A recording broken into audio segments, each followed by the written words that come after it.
Предупредувачки бојкот на наставата на дел од учениците во основно образование. Се бојкотира главно во руралните средини, а повеќето се четврто одделенци во знак на револт кон дигитализацијата на учебниците, но и другите реформи кои ги спроведе Министерството за образование. Од иницијативата Учебници и настава мора да има критикуваат дека дигитализацијата се спровела без закон, бидејќи законот беше повлечен од собрание. Ова е предупредувачки бојкот за да им дадеме до знање дека ние нема да се откажеме.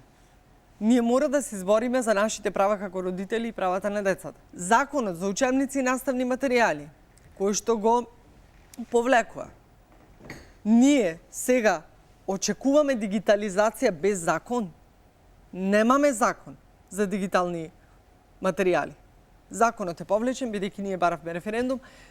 Премиерот најави дека ќе го врати во собрание на разгледување со претходно одржана јавна дебата, меѓутоа се заборави, нашите права се заборавија, нашите барања се забораве. Министерката за образование, која и покрај барањата на родителите за средба не се согласи, вели дека бојкотот нема да користи никому. Иако јавноста остро реагираше за промените во образованието, тие се случија, а надлежните како да немаа слух за негодувањата на родителите и учениците.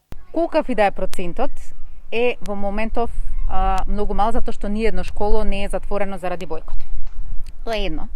Втора работа е дека бојкотот не врши работа на никого и најмалку е во интерес на учениците.